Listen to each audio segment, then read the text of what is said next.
The receptionist treated him like a backpacker without knowing he was the millionaire owner of the hotel. Before we begin the story, let us know in the comments what city are you watching from. And at the end, don't forget to rate this story from 0 to 10. Enjoy the story. Emma Rodriguez nearly spilled her coffee when she saw a man walk into the Grand Plaza Hotel lobby. He looked like a scarecrow, messy hair, a big beard, a backpack that looked like it had survived 3 world wars, and dirty sneakers.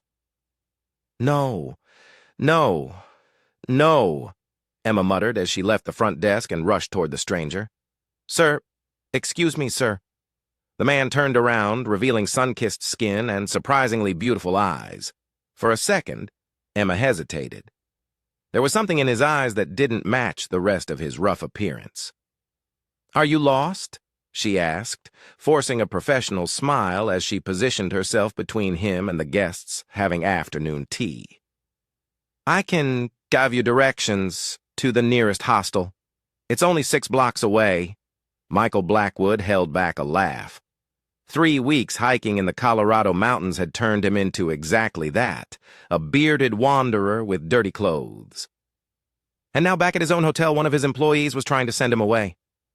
"Actually," he said, adjusting the strap of his torn backpack, "I'd like a room." Emma blinked twice. Sure, she'd heard him wrong. A room here. She glanced nervously at the other guests. Mrs. Wellington, a New York socialite, was already making that disgusted face that meant she'd soon file a complaint. "Sir, this is the Grand Plaza. Our rooms start at $500 per night and go up from there." Michael nodded seriously. "I understand. The hostel on 47th takes daily payments," Emma whispered, lowering her voice. "And look." She reached into her purse and pulled out a wrinkled $5 bill. "Here, for a sandwich? You look really thin." Her unexpected kindness caught him off guard. Michael looked at the bill, probably her own lunch money, and something shifted in his chest. When was the last time someone cared if he was hungry? Not the billionaire CEO, but just him. "That's very kind," he said, genuinely touched. "But I really do need a room. I have a credit card." Emma let out a dramatic sigh. "Backpackers always cause trouble," she muttered, glancing around. "All right, but if there's any problem," she made the universal, "you're out hand gesture. Promise. No trouble." As they walked back to the front desk, Emma subtly signaled Tony, the security guard, to keep an eye on him. The man was too polite to be just a typical drifter, but still, better safe than sorry. "Name?" she asked, fingers hovering over the keyboard. "Michael Blackwood," Emma typed without looking up. "ID and credit card, please." Michael handed her a dusty driver's license. "What type of room would you like, sir? What do you have available?" Emma checked the system. "We have a very nice standard room," she said, selecting the cheapest option, $250 per night. "Actually," Michael said, a hint of amusement in his voice, "how about the presidential suite?" Emma stopped typing. "The presidential suite if it's available. Sir, the presidential suite is $3,000 per night." "That's fine." Emma stared at him like he'd grown a second head. Was he serious? She double-checked the system. "The suite was available, but I'll need to run your payment first," she said slowly. "For verification." Michael handed her a matte black credit card. Emma held it under the light, checking for signs of fraud, then ran it through the machine. She held her breath, fully expecting it to be declined. Approved.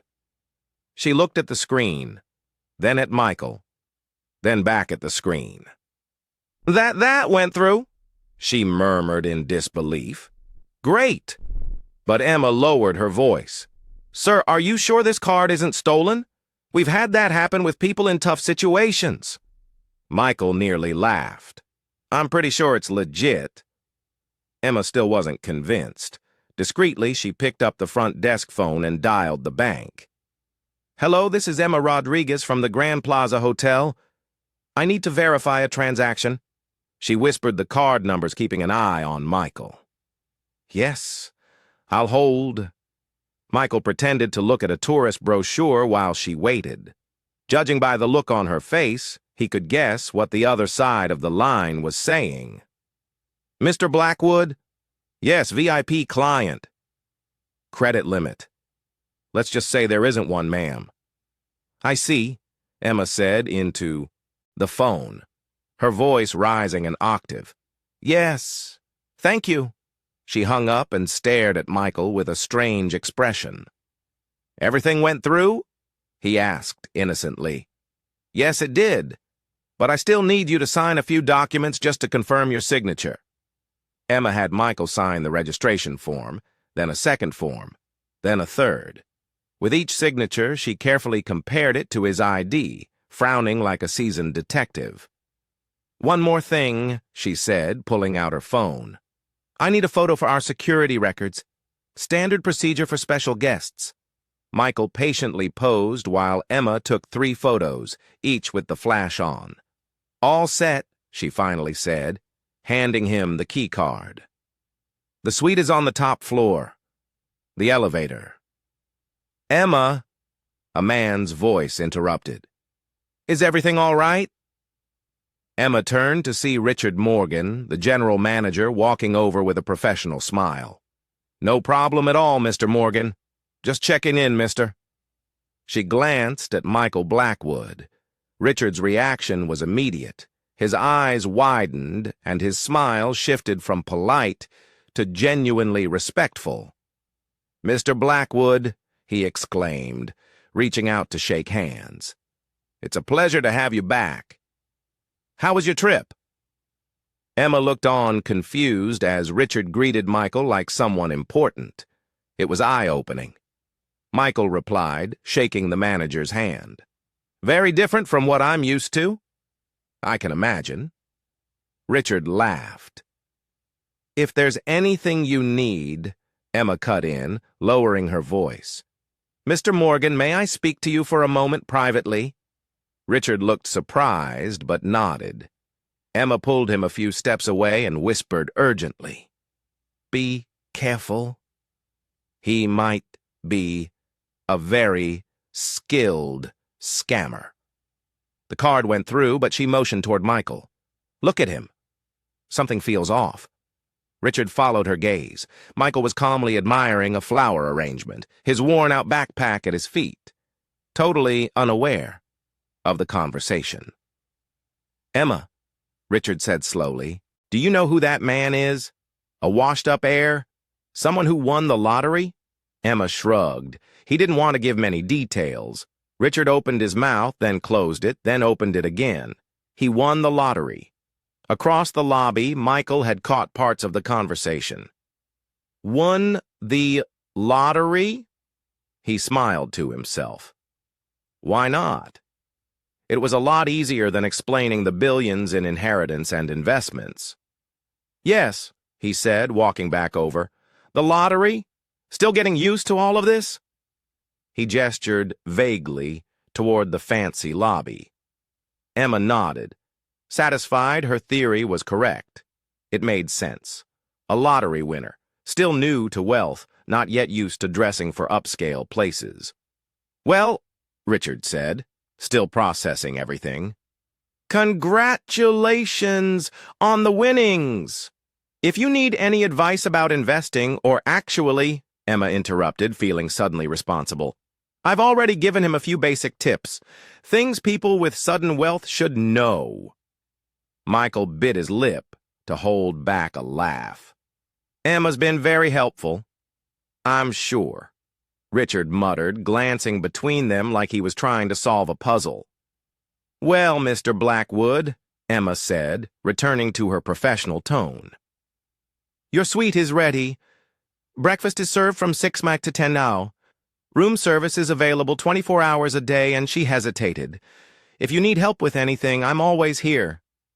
The sincerity in her voice touched him again. "Thank you, Emma." "Really?" As Michael walked toward the elevators, backpacks slung over his shoulder and moving far too casually for someone headed to the most expensive suite in the hotel, Emma turned to Richard. "Keep an eye out," she whispered. "New lottery winners are easy targets for scammers." Richard slowly nodded, still trying to come to terms with the fact that one of the wealthiest men in the country had just been mistaken for a homeless person by his own employee.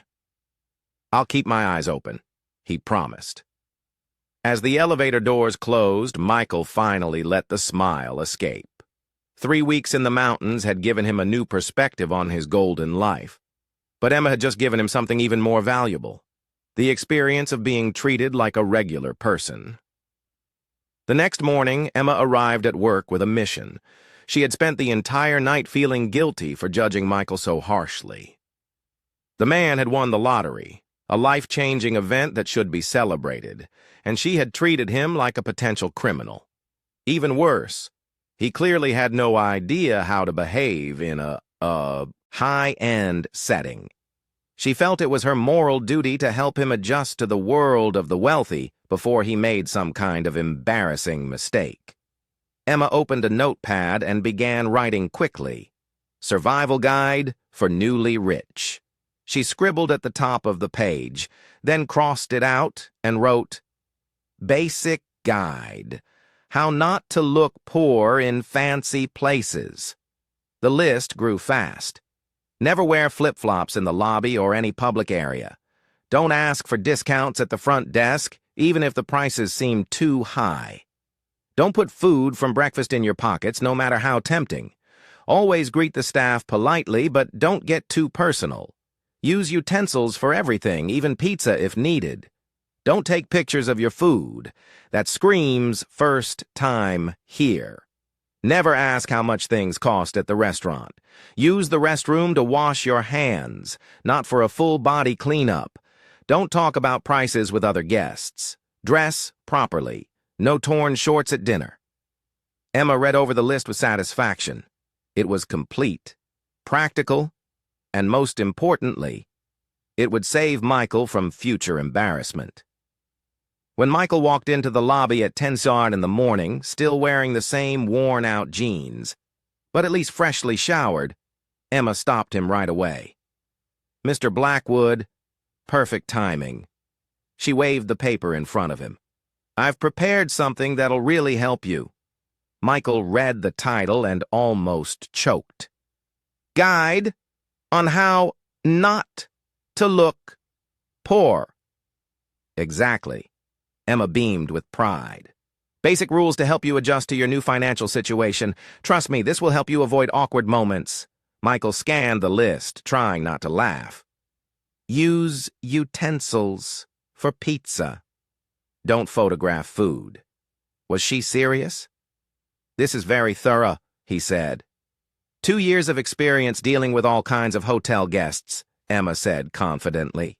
"I can spot a newly rich person from a mile away." "No offense." "None taken," Michael mumbled, still wrapping his head around getting etiquette advice from a 26-year-old employee. "Let's start with the basics," Emma said. "Rule number 1, never wear flip-flops in the lobby." Michael looked down at his worn sneakers. "What if I don't have the right shoes?" "Uh-huh." Emma pulled a card from her purse. "My friend Patricia works at a shoe store 3 blocks from here.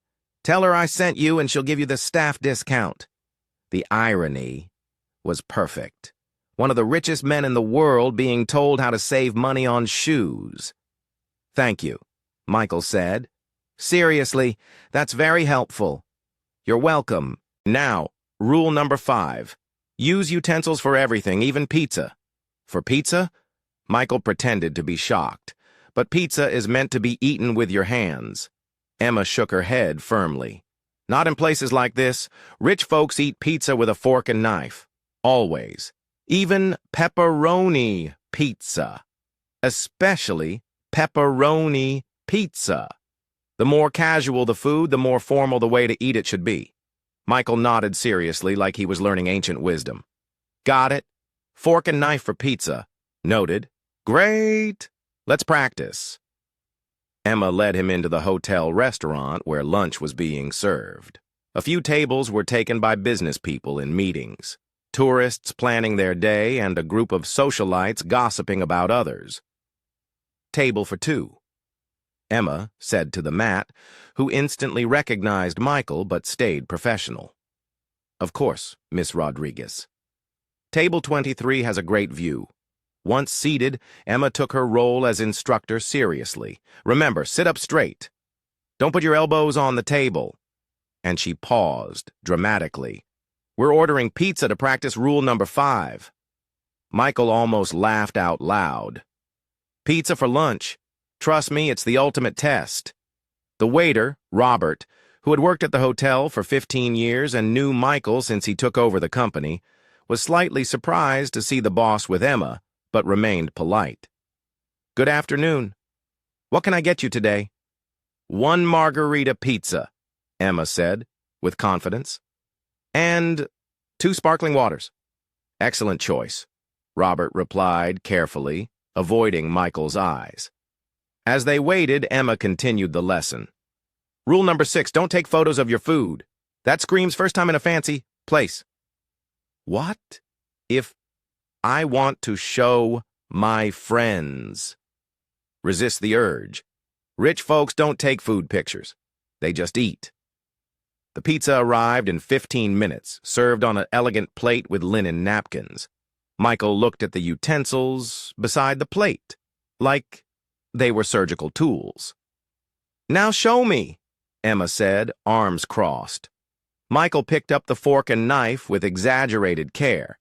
He cut a tiny piece of pizza, chewed slowly, and swallowed with a thoughtful look. How is it? Emma asked. Very refined, Michael replied. At the table next to them, a middle-aged couple watched the scene with fascination. The woman whispered something to her husband, who shook his head in disbelief. Michael kept eating his pizza with a knife and fork, each movement careful and proper.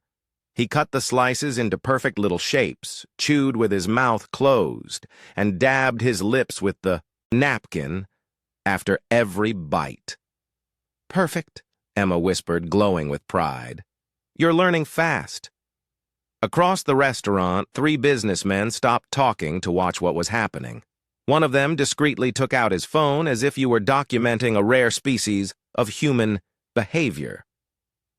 Can I ask you something?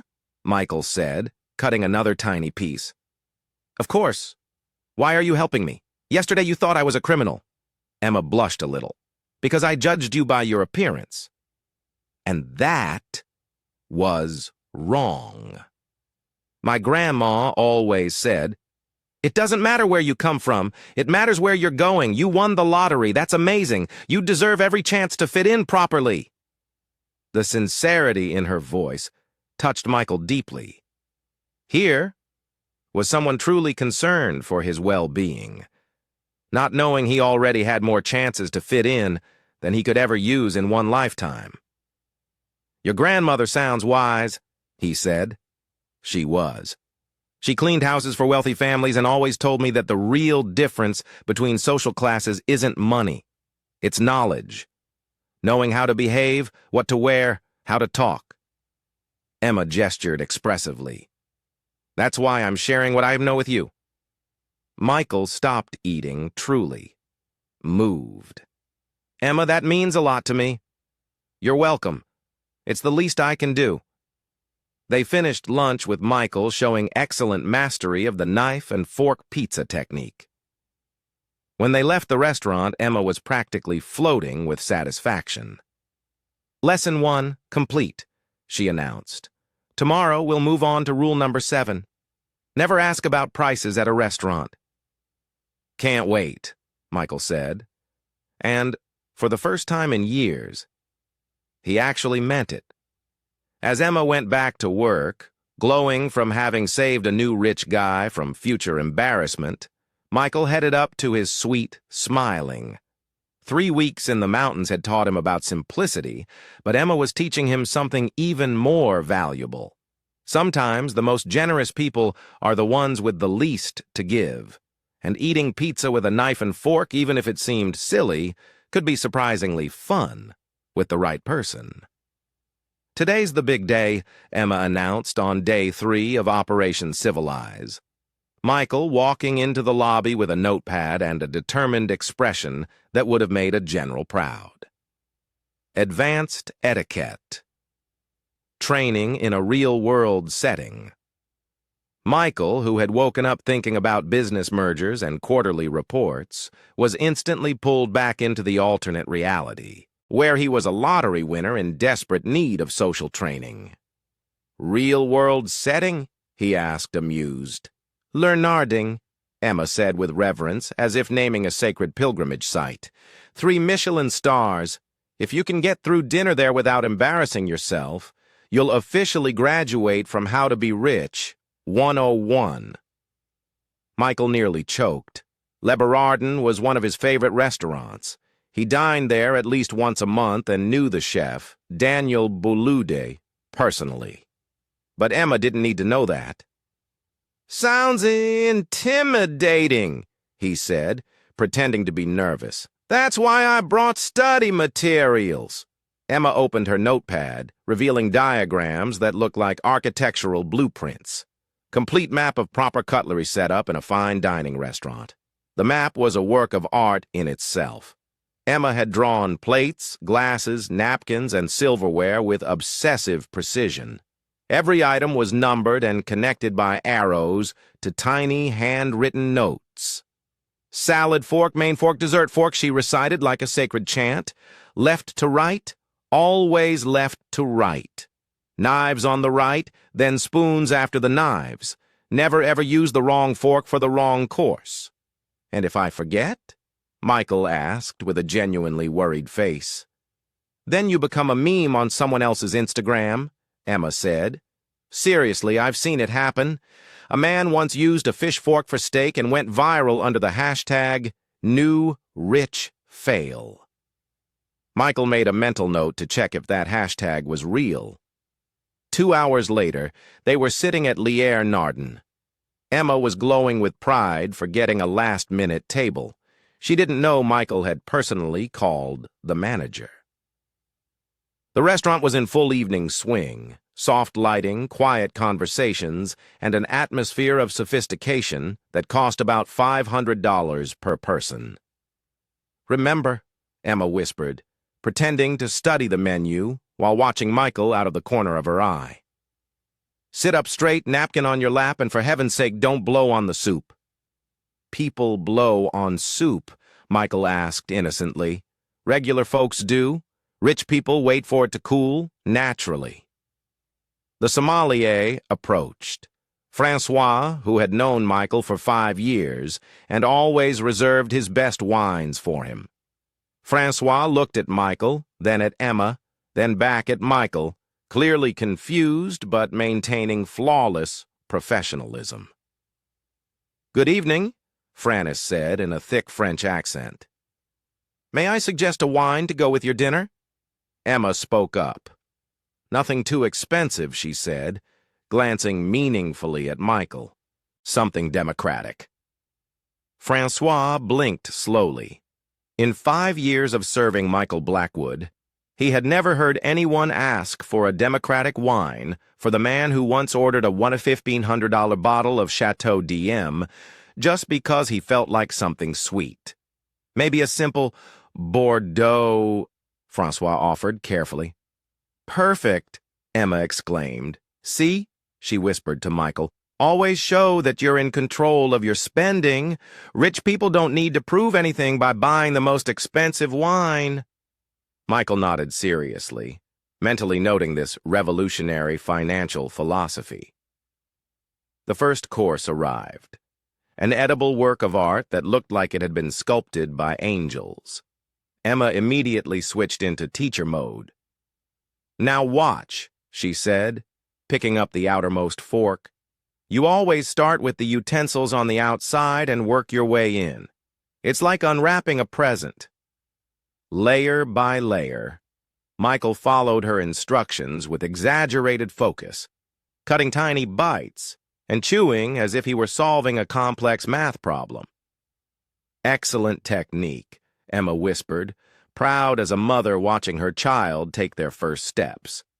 It was during the second course that disaster struck. Michael was cutting his fish with surgical precision when he accidentally bumped his elbow into the wine glass. The red liquid spread across the table like a crime scene, staining his white shirt and creating a moment of complete silence in the restaurant. "Oh no," Emma exclaimed, jumping up. "Your shirt? It's nothing," Michael said, but Emma was already in full emergency mode. "Come on, let's go to the restroom. We have to rinse this before it sets." She practically dragged Michael through the restaurant, passing tables where other guests watched the commotion with thinly veiled interest. Emma was so focused on the wine stain, she didn't notice how all the waiters gave slight bows as Michael walked by. "Good evening, Mr. Blackwood," murmured Robert, the head waiter. "Everything all right, Mr. Blackwood? Marie, the assistant seer, need any help?" Mr. Blackwood offered Jean-Claude the maitre d'. Emma, busy reviewing stain removal strategies, took the greetings as a case of mistaken identity. "He's not Mr. Blackwood," she corrected automatically. "He's Mr. Michael, the lottery winner." The staff exchanged puzzled looks, but kept their professional smiles. In the men's room, Emma insisted on walking him to the door. She gave Michael instructions on how to handle wine stains. "Cold water, always cold water. Hot water sets the—" "Stain!" she shouted through the door. "Got it?" Michael replied, secretly impressed with Emma's domestic knowledge. When they returned to the table, the restaurant manager, Philippe Marot, was waiting with a concerned expression. "Mr. Blackwood?" Philippe said, completely ignoring Emma's presence. "I'm terribly sorry about the incident. May I offer you a fresh shirt? We have a few designer pieces in our VIP wardrobe." Emma looked at Phipe, then at Michael, then back at Phipe. "Excuse me," she interrupted, "but you've got my friend confused with someone else. This is Michael, not Mr. Blackwood." Phipe looked genuinely puzzled. "But, madam, this is definitely understandable mistake." Michael cut in quickly, giving Phipe a look that clearly said, "Don't blow the cover. It happens more often than you'd think." After 15 years in fine dining, Philippe had learned that the whims of ultra-wealthy clients were often impossible to explain. If Michael Blackwood wanted to pretend he wasn't Michael Blackwood, who was he to argue? "Of course," Philippe said slowly. "My mistake, Mr. Michael. May I still offer the new shirt?" "That won't be necessary," Emma said firmly. "We managed with cold water and basic home cleaning techniques." After Phipe left, clearly confused but maintaining professional dignity, Emma turned to Michael with a satisfied look. "See? That's exactly the kind of embarrassing situation we're trying to avoid. Waiters in fancy places can be very presumptuous. They assume any well-dressed customer is some kind of celebrity." "Very insightful," Michael agreed. "Now, where were we?" "Oh, yes, fish cutting technique. The secret is a 45-degree angle." The rest of the dinner went on, with Michael receiving subtle greetings from all the staff, while Emma continued her mission to teach him, completely unaware that she was giving etiquette lessons to a man who probably dined at places like that more times in a month than she had in her entire life. When they finally left, Emma was beaming. "Mission accomplished," she announced. "You behaved like a true gentleman. Well, except for the wine incident. But that could happen to anyone." "Thanks for your patience," Michael said sincerely. "You're welcome." As they walked down the street, Emma chatted away about plans for the next phase of Michael's transformation. He couldn't stop smiling. It had been years since he'd had so much fun, and it was all thanks to a determined receptionist who had decided to save him from himself. The fact that she was saving him from problems he'd solved decades ago only made it more entertaining. "We need to talk about your wardrobe," Emma declared the next morning, showing up in the lobby with the determination of a general planning the Normandy invasion. "You can't keep looking like you just walked out of a wildlife documentary." Michael looked down at his clothes, faded jeans, a cotton t-shirt, and the same worn-out sneakers that had caused such a stir 3 days ago. To be fair, Emma had a point. "Do you have a suggestion?" he asked, pretending to be helpless. "Suggestion?" Emma laughed as if he had asked if she had plans to colonize Mars. "Michael, I have a master plan. We're going to turn you from backpacker to millionaire in one afternoon." She pulled a list from her pocket because, of course, there was a list. Emma Rodriguez didn't do anything without proper documentation. First stop, Macy's, second floor, men's section. "We'll get as many clothes as possible for the lowest price, using advanced bargaining tactics I learned from watching reality shows about couponers." Michael blinked slowly. "Advanced bargaining tactics from reality shows.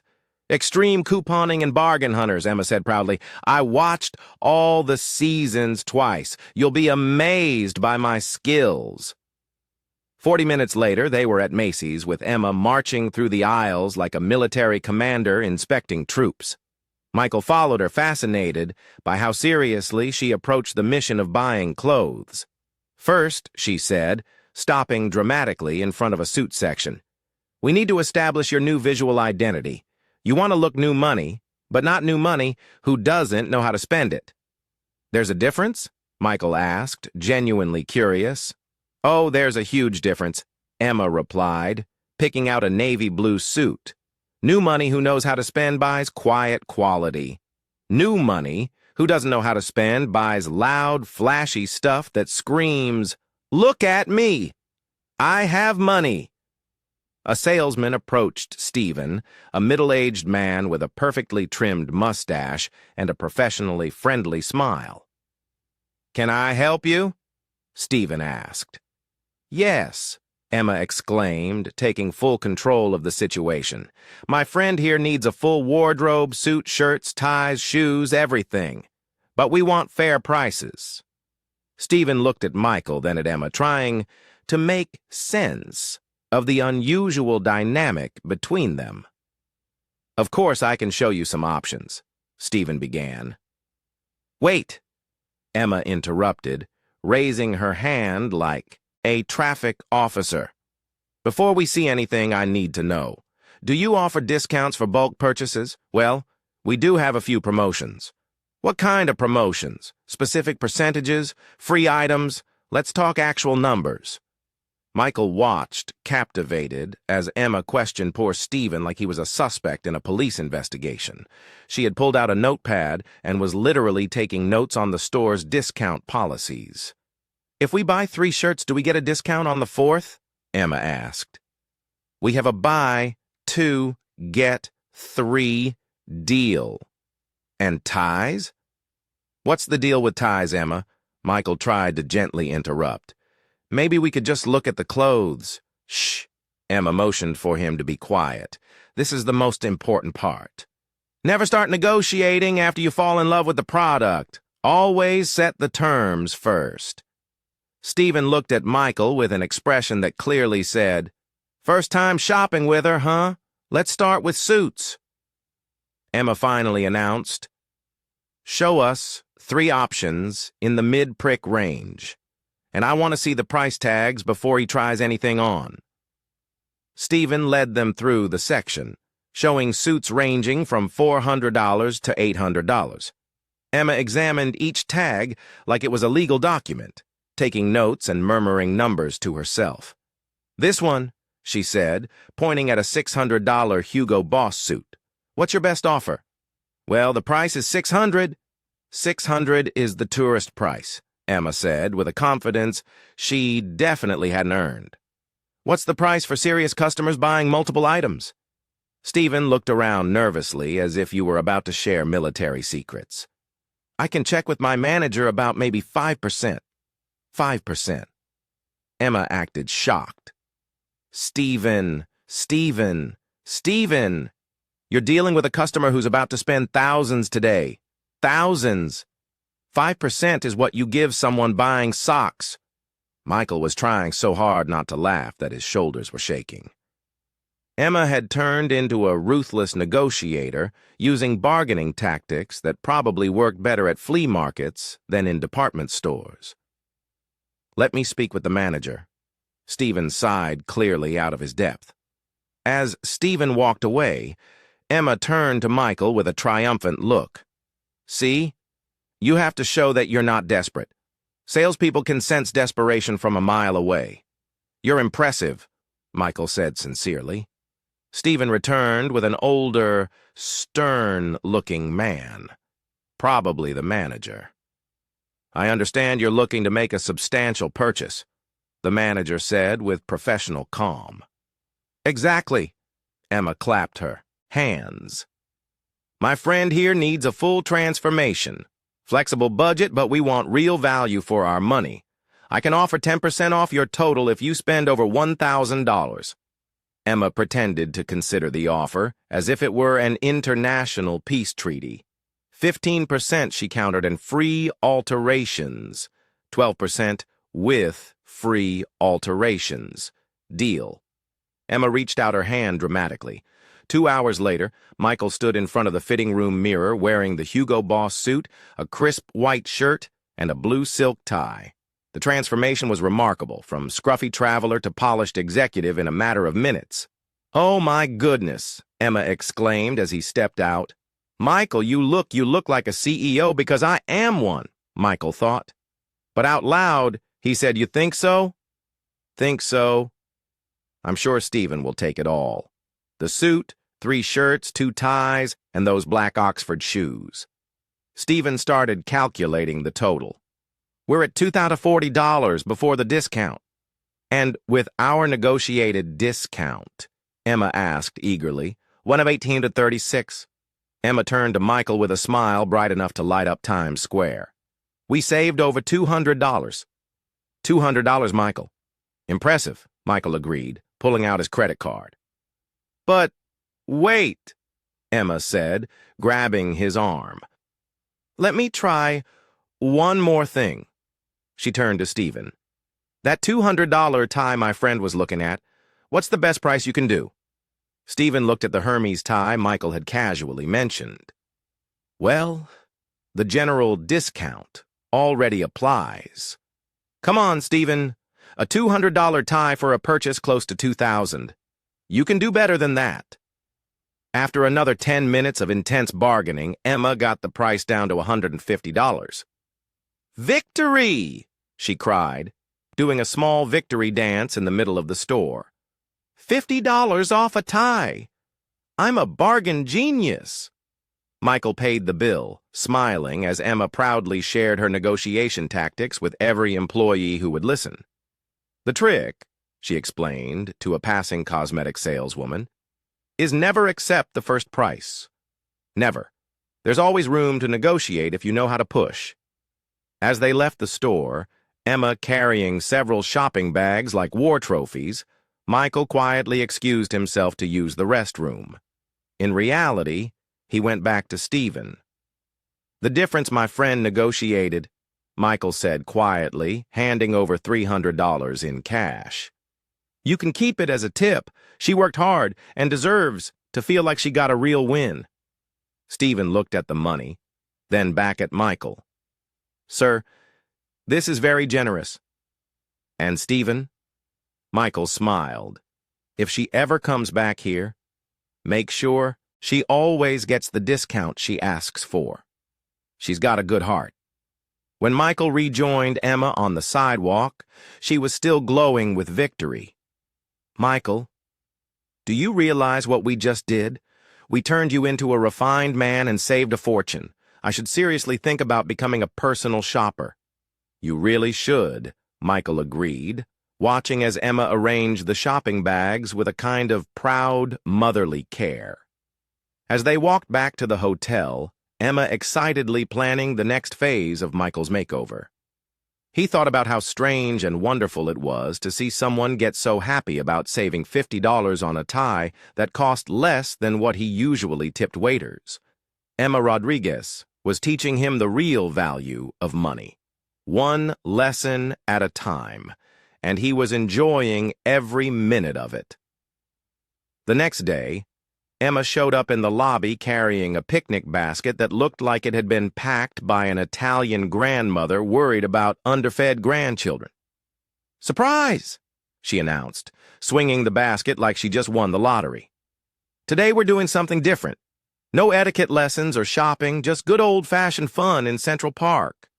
Michael looked at the overflowing basket. "How many people are you planning to feed?" "Just us." But Emma blushed a little. "Maybe I went overboard. I cook when I get nervous, and last night I was very nervous." "Nervous about what?" "About today." Emma waved her arms dramatically. "I've never had a picnic with a, lottery winner. What if you're used to caviar and champagne? What if peanut butter sandwiches are offensive to your newly refined taste?" Michael held back a laugh. "Emma, I grew up on peanut butter sandwiches. They're my favorite." Emma's face lit up. "Really?" "Oh, thank goodness. Because I made 12 different kinds. Peanut butter and jelly, peanut butter and banana, peanut butter and honey. 12 kinds." Michael interrupted, impressed. "And I brought chips, homemade cookies, apple juice, and Emma opened the basket to reveal a feast big enough for a small army. Maybe a few brownies." 40 minutes later, they were sitting on a checkered blanket in Central Park, surrounded by enough food to feed a festival. Emma had picked a spot under a tree with a view of the lake, where families were picnicking and couples were out on dates. "Perfect," Emma declared, lining up the sandwiches like little soldiers. "Nature, fresh air, and homemade food. This will help keep you grounded after your life change." Michael took a bite of a peanut butter and banana sandwich, savoring not just the nostalgic flavor, but also the irony of it all. When was the last time he'd eaten in a public park? Probably in college over a decade ago. "Tell me about your dreams," Michael said, genuinely curious. "You mentioned you want to write." Emma's eyes lit up. "Well, I've always wanted to write stories about ordinary people in extraordinary situations, like she waved half a sandwich, like a receptionist who finds out her neighbor is actually a retired secret agent, or a librarian who wins the lottery and travels the world hunting for rare books." "Those stories sound fascinating," Michael said sincerely. "They're just dreams," Emma shrugged. But Michael saw the spark of passion in her eyes. "My real dream is to open a bookstore cafe in Brooklyn, a cozy place where people can come to read, write, talk about books. It'd be like a giant living room for book lovers." "Why don't you do it?" Emma laughed, but there was a trace of sadness in her voice. "With what money? Do you have any idea how much it costs to open a business in New York? Between rent, inventory, permits, decor, we're talking at least $200,000. For me, it's like trying to buy the moon." Michael chewed thoughtfully. $200,000. For him, that was less than the price of his watch. But for Emma, it meant a lifetime of impossible saving. "What about you?" Emma asked. "What are you planning to do with your lottery winnings? Any wild dream you've always wanted to make real?" Before Michael could answer, his phone rang. He looked at the screen and frowned. It was David Chen, his chief financial officer, probably about the Blackwood Industries merger with the German hotel chain he'd been negotiating for months.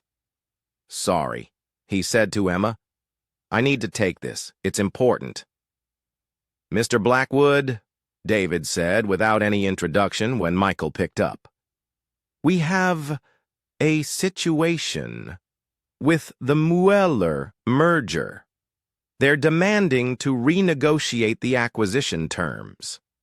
Wait, David, Michael quickly interrupted, noticing Emma was listening. Can you make it simpler? Simpler. Sir, we're talking about $2.3 billion in. Simpler, Michael repeated firmly, giving Emma a meaningful look. There was a confused pause on the other end. And, sir, are you okay? I'm fine. Just simplify the situation so I can understand better. After 15 years working for Michael, David had learned to read his boss's odd signals. Oh, you're undercover. Exactly. I see. Well, sir, let's say the big promotion you were waiting for at work is getting complicated by some company regulation changes. Michael almost laughed at David's attempt to turn a huge corporate merger into ordinary office language. And what do you suggest? Maybe it's better if we discuss this in person at your home later. Perfect idea. Thanks. Michael hung up and turned to Emma, who was looking at him with a strange expression. Work? She asked. Yeah, Michael said, trying to sound casual. McDonald's can get pretty complicated sometimes. Emma blinked. McDonald's has company mergers. Michael immediately noticed his mistake. Well, not mergers. Shift mergers when they combine the morning shift with the afternoon one to save costs. Oh, Emma nodded, impressed. Wow, even McDonald's is modernizing meetings about rules. Shift mergers. You must be like a senior manager. Something like that, Michael muttered, making a mental note never to take work calls near Emma again. What language were you speaking at the end? Emma asked, curious. It sounded like German. Michael froze. He had automatically said, "See you later," in German to David, a habit from negotiating with German companies. That was German, he admitted. You speak German? Emma's eyes widened. How amazing! Where did you learn it? Movies, Michael said quickly. I watch a lot of German movies. What kind of movies? Documentaries about hamburgers. McDonald's is a global company, so Michael was desperately making it up. It helps to know other languages. Emma nodded, clearly impressed. Such professional dedication, learning German to work better at McDonald's. Michael's phone rang again. This time it was Maria Santos, director of the South American division. Hello, Miguel, Maria said cheerfully. We need to discuss the S. Paulo contracts. Maria, Michael interrupted in fluid Spanish. I'm in an informal meeting. Can we talk later? Informal meeting? You sick? Very funny. I'll call you in an hour. Okay, but the Brazilians are pushing for an answer about 1 hour, Maria. I promise. Michael hung up and found Emma staring at him with her mouth open. That was Spanish now, she said slowly. It was. You speak Spanish and German? And French? Michael admitted, realizing he was already too deep to stop now. French, too, Emma almost shouted, making a nearby family look their way. Michael, how many languages do you speak? Just 5? Maybe 6, if you count basic Italian. Emma stared at him like he just confessed to being an alien. 5 languages to work at McDonald's. Well, Michael searched desperately for a believable excuse. I watch a lot of movies and series. Netflix has a great international selection. You learned 5 languages watching Netflix and YouTube, Michael added, hoping it made the story more believable. There are lots of educational channels and apps like Duolingo. Emma kept looking at him like she was trying to decode a secret message. Michael, that's amazing. You must have a very high IQ. Just dedication, Michael said modestly. Dedication? Emma laughed, but it was a laugh full of admiration. Michael, you're a polyglot lottery winner working at McDonald's who learned languages watching movies. You should write a book about your life. The phone rang a third time. This time it was the French office number. No, Michael said out loud, hanging up without answering. No more work today. But what if it's important? Emma asked. Nothing is more important than peanut butter sandwiches with a friend, Michael said sincerely. Emma smiled, a smile that lit up her whole face. You know how to say the right things. They spent the rest of the afternoon eating, talking, and laughing. Emma shared stories about strange hotel guests. Michael made up fake adventures about life at McDonald's, and both carefully avoided topics that might reveal more than they wanted. When the sun began to set, Emma packed up the picnic leftovers with military-like efficiency. "Best day in weeks," she declared. "Thanks for letting me do this. Thanks for inviting me," Michael replied. "It's been a while since I relaxed like this." As they walked back through the park, Emma suddenly stopped. "Michael, yes. Promise me that if fame goes to your head, you won't forget normal people like me." Michael looked at her. This kind woman who had shared her dreams, her homemade food, and her friendship with no expectations. "Emma," he said, "seriously, I promise people like you are exactly the ones I'll never forget." And for the first time in days of well-meaning lies, Michael Blackwood had told the absolute truth.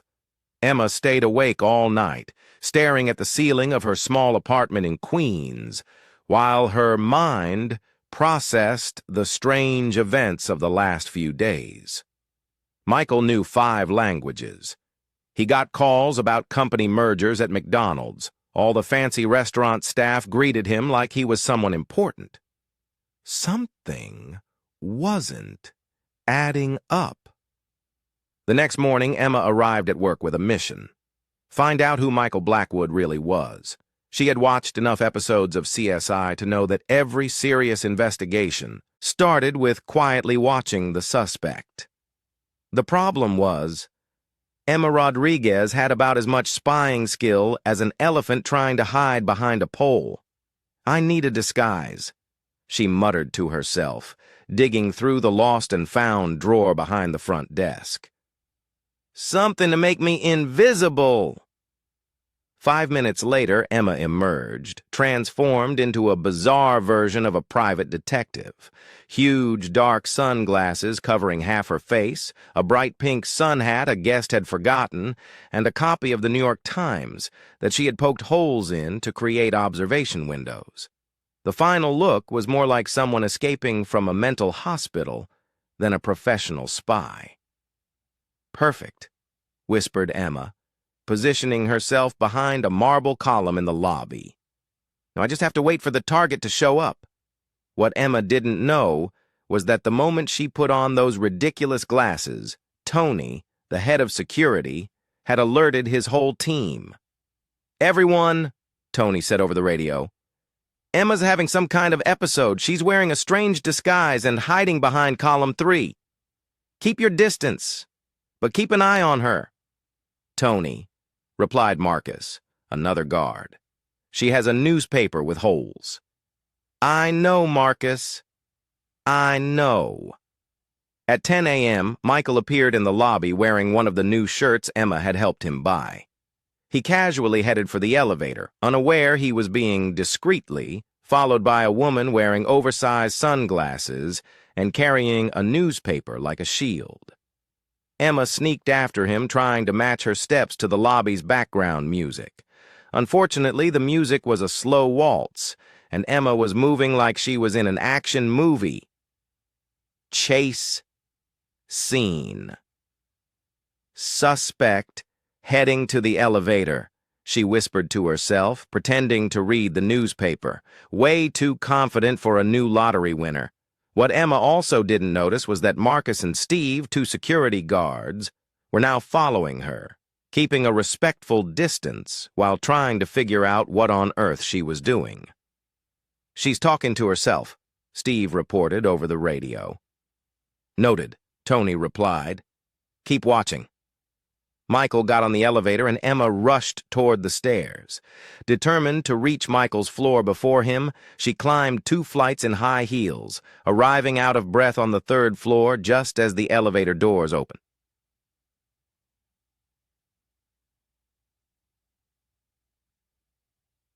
she whispered triumphantly, quickly raising the holy newspaper to hide behind. Michelle stepped out of the elevator and walked down the hall toward the presidential suite. Emma followed at what she considered a professional distance, but which actually made her obvious to anyone with working eyes. Suspect entering the presidential suite, Emma muttered, making mental notes. Way too comfortable for someone who should be impressed by luxury. Behind her, Marcus and Steve had come up the stairs, both trying to understand why the hotel's most normal receptionist had turned into a cartoon version of a secret agent. Emma decided she needed a better vantage point. She positioned herself behind an abandoned housekeeping cart in the hallway, her sunglasses reflecting the ceiling lights like spotlights. Base, this is Agent Emma, she whispered dramatically to herself. Target in position, waiting for further developments. 15 minutes later, the suite door opened and Michael came out, now wearing a perfectly tailored suit. Emma nearly dropped her newspaper. Where was the awkward lottery winner who needed help picking out ties? Complete change in appearance, she murmured. Very suspicious. Michael headed back toward the elevator, and Emma resumed her pursuit. This time, she decided to improve her spy technique by borrowing a room service cart to blend in. The result was Emma pushing a cart full of clean towels down the hallway, wearing sunglasses and a pink sun hat, trying her best to look like a regular cleaning staff member. This is brilliant, she whispered. No one suspects the cleaning crew. Marcus watched Emma roll by with the cart and spoke into his radio. Tony, now she's taken a room service cart. She stole it? Well, borrowed it without permission. Keep watching, and someone teleping they're missing a cart. Emma followed Michael down to the ground floor where he walked into the general manager's office. She parked the cart behind a giant decorative plant and pulled out her hole-punch newspaper again. Through the makeshift holes in the New York Times, Emma saw Michael step into Richard Morgan's office and closed the door. The two men began a serious conversation, gesturing and looking at documents. A secret meeting with management, Emma whispered excitedly. This confirms everything. What Emma couldn't hear was the real conversation. Michael, I need to talk to you about Emma, said Richard. She's been acting strange. Strange how? Michael asked.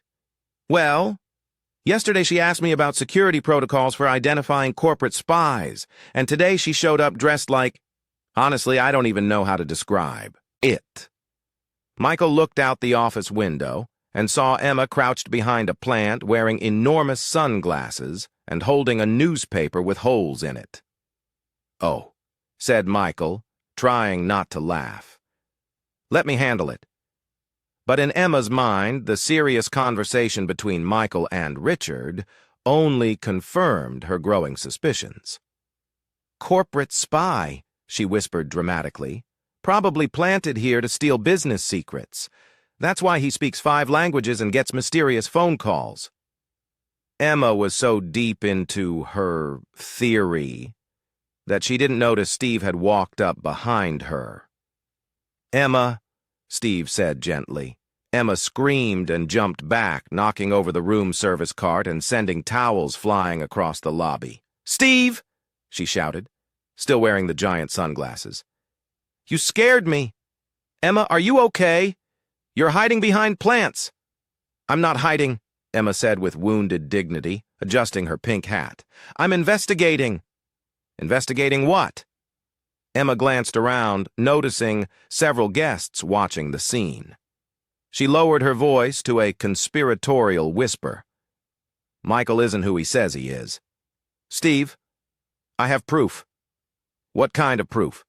He speaks 5 languages, gets calls about corporate mergers, and I just saw him having a secret meeting with Mr. Morgan.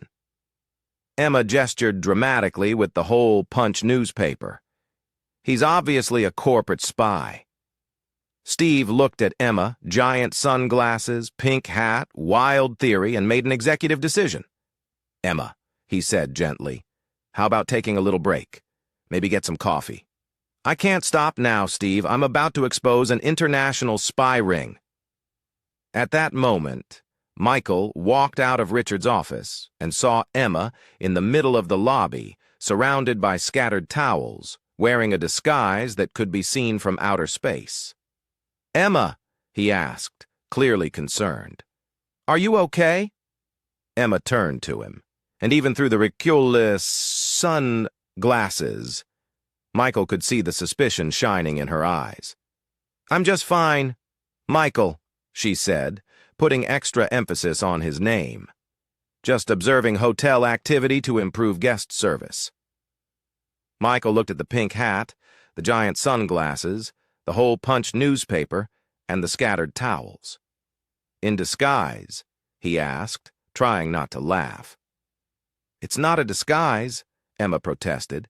It's an alternative uniform for behavioral observation."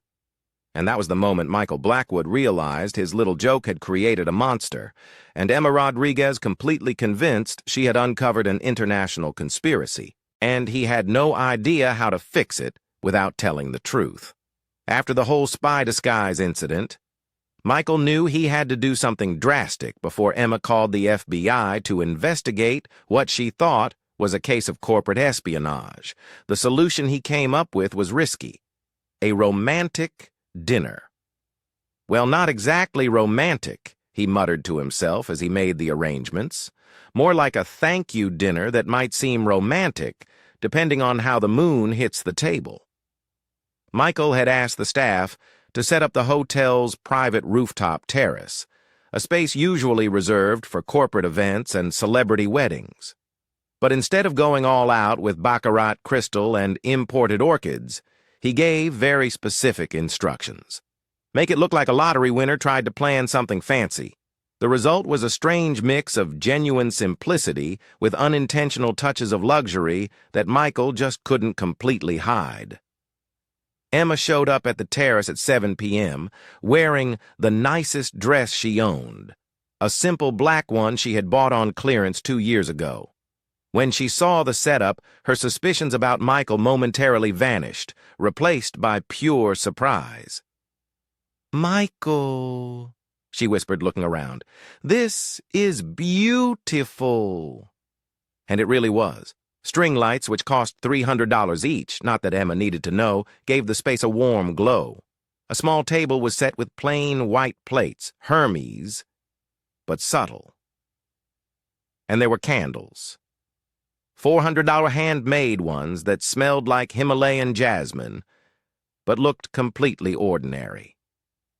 "I wanted to thank you," Michael said, clearly nervous, "for everything you've done to help me. The makeover, the etiquette lessons, the advice. Without you, I'd still be trying to eat pizza with my hands." Emma laughed, and the last of her doubts melted away. This didn't feel like a corporate spy. It felt like a genuinely grateful man. "You didn't have to do all this," she said, touched by the gesture. "I wanted to," Michael replied sincerely, and he meant it. He truly wanted to thank Emma, even if his reasons were more complicated than she knew. Dinner started off perfectly. Michael had ordered food from the hotel restaurant, but asked for simple dishes: grilled salmon, rice pilaf, and steamed vegetables. Nothing too fancy that might raise questions about his comfort with fine dining. "So," Emma said as they ate, "sorry about earlier today. I guess I got a little paranoid." "Paranoid about what?" Michael asked innocently. "Well," Emma blushed, "promise you won't laugh. Promise. I kinda thought you might be a corporate spy." Michael nearly choked on his salmon. "A corporate spy? I know. I know. It sounds ridiculous now, but you speak all those languages. You get mysterious phone calls." And Emma waved her fork around. "Everyone seems to know who you are, like you're famous or something. Maybe I just have one of those familiar faces," Michael offered. That must be it. Emma agreed, relieved to finally have a rational explanation. Like Tom Hanks, everyone swears they've met him. They kept talking and laughing, the mood getting more and more relaxed. Emma shared stories about her family, her dreams of becoming a writer, and her theories about why wealthy hotel guests always made the most impossible requests. "Last week," she said, waving a spoonful of rice, "a woman asked me to make it rain less because it was ruining her honeymoon, like I control the weather." Michael laughed out loud. "And what did you say?" "I told her I'd check with the barter during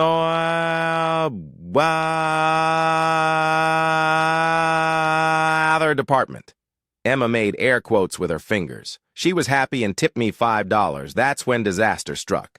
Emma was making dramatic hand gestures to show how she had called the climate control department when her elbow hit the lemon butter sauce. The plate tipped, spilling yellow sauce all over the front of her black dress. "Oh, no," Emma shouted, jumping up. "My dress! It's the only nice one I have." Michael immediately stood up and took off his shirt without thinking. "Here, use this to clean it up." Emma gratefully took the shirt, far too focused on the sauce disaster to notice what Michael had just handed her. If she had looked more closely, she might have noticed the small Hermenegildo Zinnia tag, or the fact that the fabric felt like smooth Italian silk, worth $800. "Thank you," she said immediately, starting to blot the sauce from her dress. Using Michael's shirt, Michael watched in silent horror, trying not to show it as Emma used his very expensive shirt like it was a kitchen towel. She scrubbed the stain vigorously, then wiped her hands on the shirt and even used one sleeve to dab some drops that had landed on the table. "I think I got most of it out," she said, checking her dress. "Your shirt is super absorbent." Michael swallowed hard. The shirt now looked like a yellow map of Italy with lemon sauce stains, forming abstract patterns on what used to be pristine silk. "I'm glad it helped," he managed to say. "I'll wash it and bring it back tomorrow," Emma promised, still completely unaware of the value of the garment she was steadily destroying. "Butter sauce comes out pretty easily if you know the right trick. Don't worry about it," Michael said quickly, picturing Emma tossing the shirt into a regular washing machine with bargain detergent. Emma, feeling like she'd ruined the evening, began apologizing over and over. "Michael, I'm so sorry. I messed up the whole night. You put together this beautiful dinner and she motioned to the stained dress and ruined shirt. "I'm a disaster when it comes to fancy situations." "Emma," Michael said firmly, "you didn't ruin anything. Accidents happen. But your shirt, it's just a shirt. A shirt that costs more than Emma's monthly salary, but still just a shirt." Emma looked at him with admiration. "You're very understanding. Most men would have been upset. Why would I be upset over a little sauce?" Because Emma hesitated. "Well, that shirt must have cost at least $50. Even for someone who just won the lottery, $50 is still a lot." Michael nodded seriously. "That's true, $50 is a fair amount." Emma felt even worse. "Look, I'll buy you a new shirt. It might take me a few weeks. I'll have to save up." "But Emma, no," Michael interrupted. "It was an accident, and besides," he smiled, "it was worth it just to see you in action with your stain-fighting skills. You've got some very enthusiastic techniques." Emma laughed, finally relaxing. "I learned from my grandmother. She used to say, 'Any stain can be removed if you're determined enough.' Your grandmother was a wise woman." They finished dinner with Emma still wearing the $800 Italian silk shirt tied around her waist like an apron, occasionally wiping her hands on it whenever she picked up something that might stain. Michael watched every move like someone witnessing a car crash in slow motion, unable to stop it, but oddly fascinated. When they finally said goodbye, Emma was still wearing the shirt. "That was the loveliest night," she said sincerely. Thank you for showing me that lottery winners can be regular people. Thank you for showing me that regular people can be extraordinary, Michael replied. After Emma left, Michael stood alone on the terrace looking at the lemon sauce stain still on the table. He pulled out his phone and called his personal assistant. James, I need you to order 12 more of those blue ZGNA shirts I always wear. I have a feeling I'm going to need them. 12. Sir, may I ask why? Michael looked out at the city lights, thinking about Emma, likely, trying to clean linen sauce out of Italian silk in her tiny laundry room. Let's just say I met someone who has a very enthusiastic relationship with sauces, and for the first time in years, Michael Blackwood went to sleep smiling over a ruined shirt. The next morning, Emma woke up still smiling about the dinner.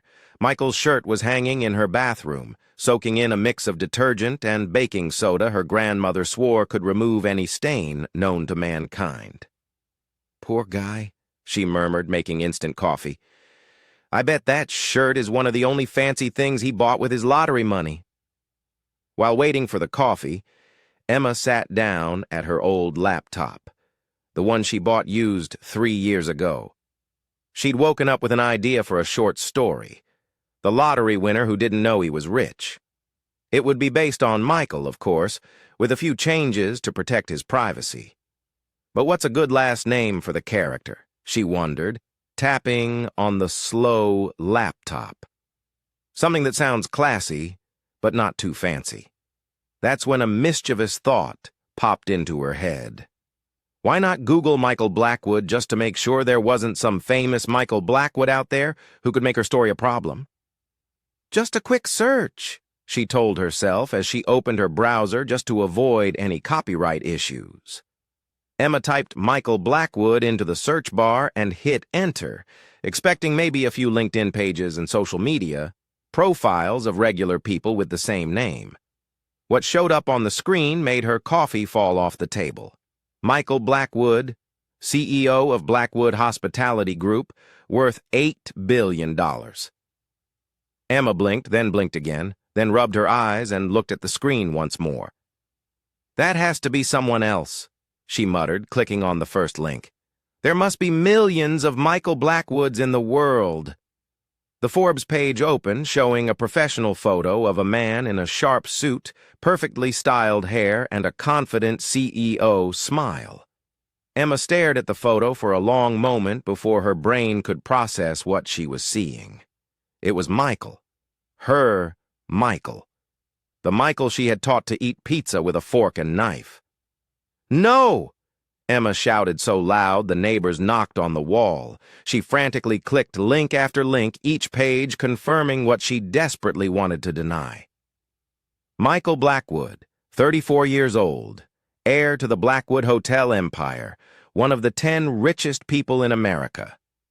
Blackwood Hospitality Group owns 44 luxury hotels worldwide, including the iconic Grand Plaza Hotel in Manhattan. Grand Plaza! Emma shouted at her laptop. He owns the hotel where I work. She kept reading, each line hitting her like a punch in the stomach. Known for his private nature and quiet philanthropy, graduated from Harvard Business School with honors. Speaks 6 languages fluently. 6 languages. Emma grabbed her hair. I told him he learned from watching Netflix. Memories started hitting her like grenades of embarrassment, offering him $5 to buy a sandwich, suggesting he stay at a hostel on 47th Street, teaching him how to use utensils properly, negotiating discounts for him at department stores, explaining how not to look poor in fancy places. Emma scrolled down and found a photo gallery. Michael at charity events, always perfectly dressed, surrounded by other well-known people. Michael opening a hospital he funded. Michael receiving awards for his philanthropy. And then she saw it. A photo of him at a fundraising event wearing the exact same shirt she had turned into a cleaning rag the night before. $800, she read in the caption describing the billionaire's casual, elegant look. The Hermenegildo's Nya shirt worth $800. Emma looked toward her bathroom where that $800 shirt was soaking in a mix of baking soda and detergent. I ruined an $800 shirt, she screamed, falling off her chair. But the worst part was still ahead. Emma found a recent Vanity Fair article titled, "Why the Ultra-Rich Are Slumming, the New Trend of Living Like Regular People." Slumming? Emma read in growing horror. More and more billionaires are trying out living like regular people as a form of escapism. The realization hit Emma like a speeding garbage truck. Michael wasn't a lottery winner trying to adjust to the rich world. He was pretending to be poor for fun. He was slumming with me. Emma shouted into her empty apartment. I was his social experiment. She imagined Michael laughing with his billionaire friends about the clueless receptionist who tried to teach him manners, probably making jokes about her money-saving tips, her lessons on how not to look poor, her awkward bargaining attempts. Emma stood up and started pacing her tiny apartment, waving her hands in the air. "Manual on how not to be poor," she yelled, remembering the list she had made. "I wrote a manual on how not to be poor for a billionaire." She remembered how proud she felt when he used a fork and knife to eat pizza, how she had praised herself for teaching him, how touched she was by his gratitude for her advice. "He must have thought it was hilarious," Emma muttered, her face burning with embarrassment. The foolish receptionist trying to teach America's richest man how to act refined. Her phone buzzed. It was a message from Michael. "Good morning. Hope the shirt wasn't too much trouble to clean. Can we meet for lunch?" Emma looked at the message, then at the gala photos of Michael on her laptop, then back at the message. "Meet for lunch," she read out loud. "So we can keep having fun at my expense." Emma typed back, "Sure. Can't wait for our next etiquette lesson. Mr. Blackwood." She hit send before she could change her mind. 2 minutes later, her phone rang. It was Michael calling. Emma stared at the screen, imagining the look on his face when he realized the game was over. Part of her wanted to answer and yell at him. Another part wanted to pretend nothing had happened and go on living in ignorance. But the part that won was the one drowning in embarrassment and wanting to hide under the bed for the next 10 years. Emma let the phone ring. She closed the laptop and went to the bathroom to check if there was still any hope for the $800 shirt. There wasn't. "Well," she muttered, looking at the ruined shirt, "now I know why all the waiters greeted him." And so Emma Rodriguez did the only rational thing a person could do, after realizing she'd spent weeks playing the fool for a billionaire. She crawled back into bed and pulled the covers over her head. Emma spent 2 hours under the blanket planning her confrontation speech. She decided she wasn't just going to disappear and let Michael keep enjoying the joke. No. She was going to march right into that hotel and tell him exactly what she thought. Unfortunately, Emma forgot it was Tuesday morning, peak tourist time at the Grand Plaza. The lobby was packed with Japanese tourists taking photos, a group of senior travelers from Texas checking in, and at least 3 influencers filming affordable luxury in Manhattan. Emma pushed through the crowd like a general heading into battle, still wearing the clothes she'd slept in, her hair looking like it had been styled by a tornado. Michael was at the front desk talking to Richard about the monthly reports when he saw Emma walking toward him, like a guided missile. "Emma!" he called out, worried by the look on her face. "Are you? You made a fool out of me!" Emma shouted across the crowded lobby. Silence fell instantly. Tourists stopped snapping photos. The Texas seniors stopped complaining about room prices. Even the influencers paused their videos. Emma, Michael tried, lowering his voice. Can we talk in private? Talk in private? Emma laughed hysterically. Like you talked in private with your billionaire friends about the dumb receptionist who tried to teach you table manners. Michael spotted at least 5 tourists pulling out their phones to record. I never said anything like that to anyone, he said sincerely. Of course not. Emma was now in full fury mode. You just quietly laughed while I made a complete fool of myself. She started counting on her fingers, her voice rising with each item. I taught you how to eat pizza with a knife and fork. A Japanese tourist whispered something to his wife, clearly asking if this was some kind of theater performance. I made you a manual on how not to be poor. The Texas group was clearly enjoying the free show. I taught you how to use coupons. 2 influencers began recording discreetly, sensing viral content. I told you not to steal hotel amenities from your own hotel. Michael bit his lips so hard he nearly bled, trying not to laugh at the absurdity. Emma, he tried again. Please, let me explain. Explain what? Emma threw her arms up dramatically. How funny it was when I offered a billionaire $5 to buy a sandwich, the crowd murmured. Billionaire, someone whispered. Or how hilarious it was when I suggested you stay at a hostel. Emma went on, now holding the audience in the palm of her hand.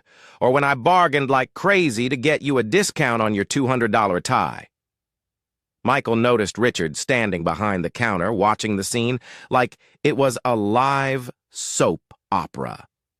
And the best part, Emma continued, voice dripping with sarcasm, was when I explained why rich people are out of touch with reality to one of the richest men in America. A tourist started clapping, thinking it was part of the hotel's entertainment program. Emma, please. Michael took a step closer. No. Emma held up her hand like a traffic cop. Don't come near me. I can't believe I fell for your act. It wasn't an act. It was... What? A social experiment? A charity project? A way to feel better about yourself by pretending to be normal? Michael opened his mouth to answer, but Emma wasn't finished. Oh, and thank you for ruining my favorite blouse with lemon sauce on an $800 shirt that I used as a cleaning rag. The crowd murmured again. $800 for a shirt was impressive, even for wealthy tourists. Wait! Michael said, confused. You ruined your shirt? Your shirt! Emma shouted. I ruined your $800 shirt using it to wipe up sauce. Michael blinked. Emma, you didn't ruin anything. I have dozens of those shirts. That was clearly the wrong thing to say. Dozens! Emma almost exploded. You have dozens of $800 shirts? Richard discreetly signaled security to take position, not to restrain Emma, but to manage the growing crowd. And you know what else? Emma went on clearly, running on pure emotional exhaustion. I bet you even had my life investigated. You checked my financial background just to make sure I was poor enough for your slumming experiment? Michael froze. Emma saw the look on his face and her world collapsed. You did investigate me, she said quietly, all the anger turning into deep pain. You really looked into my life. Emma, it's standard security protocol. Security protocol? Emma shouted now with tears in her eyes. You violated my privacy just to have fun with me. The crowd murmured uncomfortably. This had stopped being entertainment. It was clearly something personal and painful. I never meant to hurt you, Michael said honestly. But you did, Emma said, her voice cracking. You made me feel special, like I was helping someone, and the whole time I was just entertainment. Emma looked around, realizing for the first time that dozens of people were filming and taking pictures. Perfect, she muttered. Now, I'm going to be a meme, too. And then Emma Rodriguez did the only thing a person with dignity could do after finding out she'd been tricked by a billionaire in front of 50 tourists with cameras. She turned around and marched out. Fur tripped on the revolving door, gathered herself, and marched out again. The crowd erupted in murmurs and camera flashes. Michael stood in the lobby, surrounded by curious tourists, and the sound of Richard urgently whispering into his radio about damage control. And for the first time in his life, Michael Blackwood felt like the poorest man in the world. Emma returned to the hotel 3 hours later, wearing clean clothes and carrying a resignation letter she had written and rewritten 7 times. She had decided her only option was to leave with dignity, hand in her notice formally, and disappear from the face of the earth. The lobby was still busy, but thankfully, there were no crowds recording epic confrontations. Emma marched straight to the front desk where Richard was working. "Mr. Morgan," she announced dramatically, "I'm here to hand in my resignation." Richard looked at the letter, then at Emma, and let out a deep sigh. "Emma, you don't have to." "Yes, I do," Emma declared, her voice echoing through the lobby. "I can't keep working in a place where I was humiliated by." She looked around and lowered her voice into a theatrical whisper. "Certain billionaires who think it's fun to fool innocent employees." A few guests glanced in their direction with curiosity. "I accept your resignation," Richard said gently. But I wish you'd reconsider."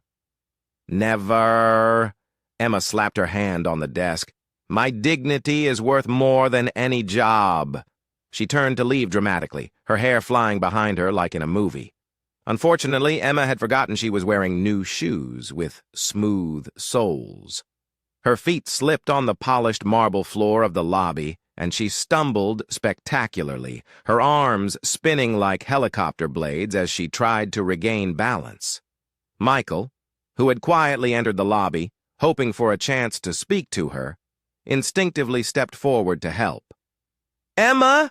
he called, reaching out to catch her. "No!" Emma shouted back, rejecting his help with such force that she lost her balance even more. "I don't need your help." She flailed her arms to push Michael away, completely lost her footing, and fell backward straight into the decorative fountain in the center of the lobby. The splash was epic. Emma surfaced from the fountain like a very angry mermaid, soaking wet with a water plant hanging from her hair and looking like she'd been attacked by an octopus. The entire lobby froze.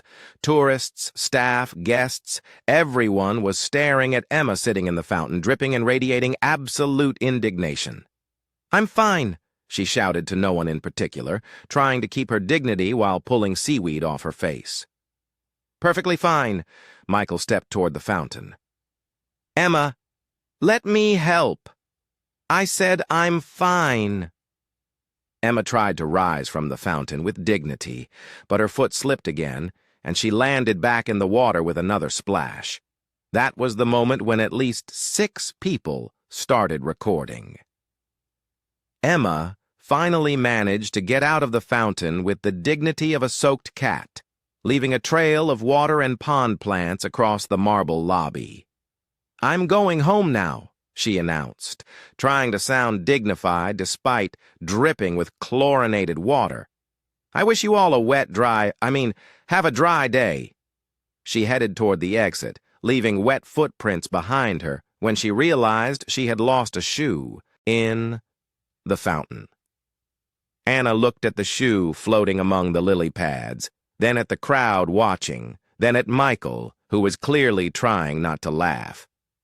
"You can keep the shoe," she said with as much dignity as she could gather. "Consider it a farewell gift." And so, Emma Rodriguez walked out of the Grand Plaza Hotel, limping on one foot, leaving behind a trail of water, a floating shoe, and what would soon become the most viral video of the week. 3 hours later, Emma was home trying to forget the most embarrassing day of her life when her phone started buzzing non-stop with notifications. The first video she saw had 2 million views, and the title, Receptionist Teaches Billionaire How to Be Poor. Epic fountain ending. The second had 3 million. Hotel Karen attacks billionaire owner and falls in fountain. The third, with 5 million views. Plot twist. She tried to teach manners to the hotel owner. Emma scrolled through the comments. I lost it when she yelled about discount coupons. His face trying not to laugh is everything. Better plot twist than Netflix. Someone give this woman a reality show. Emma threw the phone on the couch and shouted to the empty apartment. I'm a meme! Her phone rang. It was her best friend, Jessica. Emma, you're on TikTok. I know, Emma groaned. You've got 5 million views. You're famous. Famous for falling into a fountain after teaching a billionaire how to use coupons. Emma sighed. Just like I always dreamed. On the bright side, Jessica said cheerfully. At least now you have an interesting story to tell. Emma looked at the phone, still buzzing with notifications. Jessica? Yeah. Next time I say, I'm going to confront someone dramatically, remind me to wear shoes with grip. And just like that, Emma Rodriguez became internet famous for all the wrong reasons, proving that sometimes life has a very particular sense of humor when it comes to dignity and decorative fountains. 2 weeks after the fountain incident, as Emma now called it in her head, she got a job at Books and Tears, an independent bookstore in Brooklyn that looked like it had been decorated by someone who believed chipped teacups and dying plants were the height of bohemian sophistication. The owner, Harold, a man in his 60s with a philosopher's beard and glasses he insisted were vintage, though they were clearly from the last century, hired her mainly because he wanted to boost foot traffic in the store. You're famous, Harold said on her first day. People will come here just to meet you. Emma thought Harold was being overly optimistic. She was wrong. On the first day, 12 people showed up. On the second, 23. On the third, Emma stopped counting when she realized there was a line outside on the sidewalk. You're the fountain girl, a woman in her 20s exclaimed, holding up her phone like Emma was a celebrity. Can I take a selfie? Did you really teach that billionaire how to use coupons? Asked a middle-aged man, clearly fascinated. My daughter watched the video 50 times, said a proud mother. She says, you're a feminist icon for standing up to capitalist patriarchy. Emma looked at Harold, who was beaming as he watched sales go through the roof. Maybe, Emma said slowly, I should create a theme section. And so, the Books for People Pretending to Be Poor section was born. A carefully curated collection of books on household budgeting, social etiquette, and memoirs by wealthy people who chose to live like the poor for the experience. The section included classics like How to Live on $1 a Day When You Have Billions, Survival Guide for Former Rich People, and Emma's personal favorite, Slumming for Dummies. It's a brilliant social critique, Emma explained to a journalist from the Brooklyn paper who came to interview the new local literary sensation. It explores the disconnect between economic privilege and genuine human experience. Emma had learned to talk like that after watching several documentaries on contemporary art. The section became so popular that Harold asked Emma to create themed workshops. Workshop on how to spot disguised billionaires. Emma announced to an audience of 20 people at the bookstore. Clues include speaking multiple languages learned from watching movies, getting mysterious calls about mergers at McDonald's, and eating pizza with a knife and fork without complaining. The audience laughed and took notes as if they were in a college lecture. While Emma was building her new career as a disguised rich people detector, Michael Blackwood was going through the worst identity crisis of his adult life. Sitting in his office on the top floor of Blackwood Tower, he stared out at the city and felt completely empty. Emma had been the first person in years to treat him like a regular human being, and he had ruined everything. Even worse, her words kept echoing in his head. Rich people are out of touch with reality. Was she right? Was he really that disconnected? That's when Michael decided to make a bold change. He was going to follow every money-saving tip Emma had taught him. "Mr. Blackwood," said James, his assistant, entering the office. "The French restaurant confirmed your reservation for tonight and cancel it," Michael said. "I'll eat at home. Peanut butter sandwich." James blinked. Sir and James. "Next time we go to the grocery store, remind me to bring coupons." "Coupons, sir." "Discount coupons?" Emma said, saving money matters. Over the next few days, Michael's team watched with growing concern as their boss started practicing domestic savings strategies. He began bringing peanut butter sandwiches to work in brown paper bags. He started using coupons at the supermarket, causing confusion and delays when trying to use 50-cent coupons on 1,000 purchases. He began reusing paper napkins to avoid waste. He stopped drinking his $500 wine and switched to juice boxes. "Mr. Blackwood," said David Chen, his financial director.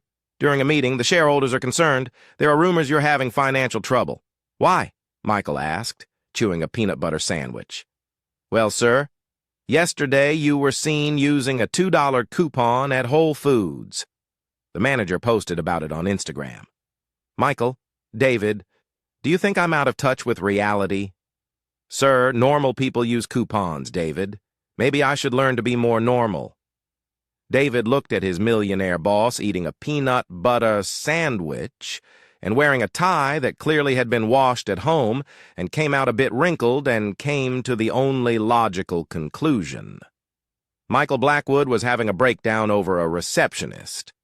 And the worst part was Emma probably had no idea about the chaos she had caused in the life of Manhattan's richest man. Emma was organizing the books for people pretending to be poor section when the bookstore bell rang. She looked up expecting another fan of the viral videos and almost knocked over a pile of books on home budgeting. Michael Blackwood stood in the doorway. But this was a completely different Michael. Regular jeans, not designer, a plain t-shirt, no Italian label, and sneakers that looked like they'd been bought at a normal shoe store. "Emma," he said hesitantly, "can I talk to you?" Emma looked around. Thankfully, it was Monday morning and the bookstore was empty, except for Harold at the back, organizing poetry books and pretending not to listen. "Are you here to sue me?" Emma asked, crossing her arms. "Because technically, I still owe you an $800 shirt." "Actually," Michael gave a sad smile, "I came to apologize and to tell you how I feel. To tell me how you feel." Michael took a deep breath. "Emma, I'm in love with you." Emma blinked. "You're what?" "In love. Completely, hopelessly, ridiculously in love." Michael stepped forward. "And before you say it's impossible because we haven't known each other that long, or because I lied, or because you fell into a fountain." "You saw the videos?" Emma interrupted, horrified. "All of them. 47 times. Michael smiled genuinely for the first time in weeks. "My favorite is the one where you yell about discount coupons. 5 million views and counting." Emma covered her face with her hands. "I'm a meme. You're the most genuine person I've ever met," Michael said seriously. "Emma, you gave me $5 to buy food, not because you wanted something from me or thought I could help you, just because you thought I was hungry. You looked skinny." Emma mumbled through her hands. "When was the last time someone cared if I was hungry?" Michael asked more to himself than to her. Not the CEO, not the billionaire, just me? I'd never met anyone who saw me as a regular person. Emma slowly lowered her hands from her face. "Michael, I know I lied. I know I hurt you, but those weeks with you were the happiest I've had in years. You even taught me how to eat pizza with a fork and knife." He laughed. You made me a guide on how not to be poor. Which, by the way, is still completely wrong, Emma said, though a smile was starting to form on her lips. And you showed me that sometimes the most valuable thing we can give is genuine attention. Emma studied him for a moment. I don't hold a grudge, she said, finally. To be honest, it was kind of fun teaching a billionaire how to be human. Michael laughed, relieved. So is there any chance you'll forgive me? I already did. Emma hesitated. But I have a confession. What is it?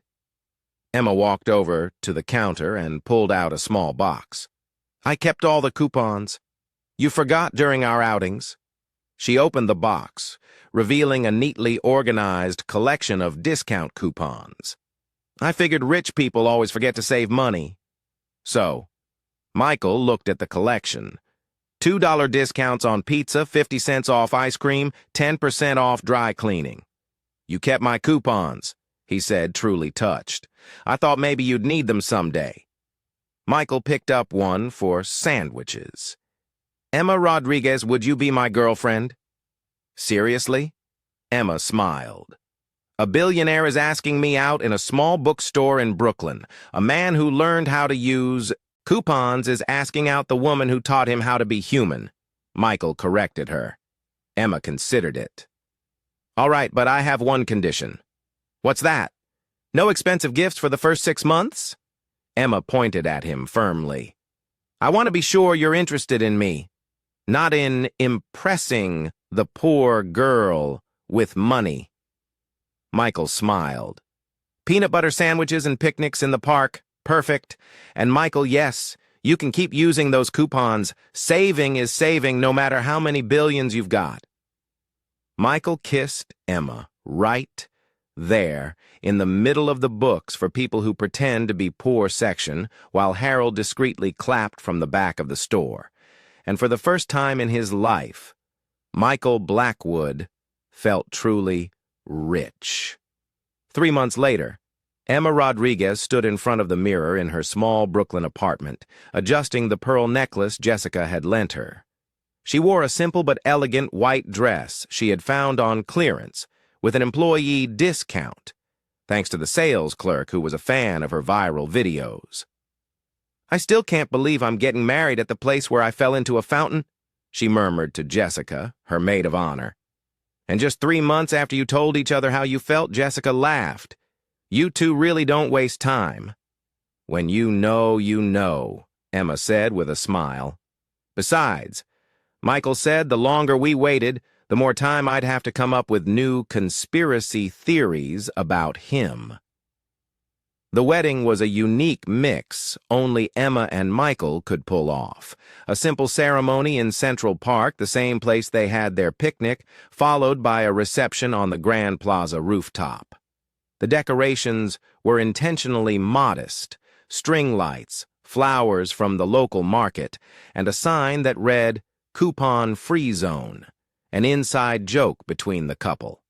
The guests were an eclectic mix. Harold from the bookstore sitting next to David Chen, the CFO, Tony, the security guard, chatting with Richard Morgan, and at least 10 people who knew Emma from her viral videos and came to cheer for the most unlikely couple of the year.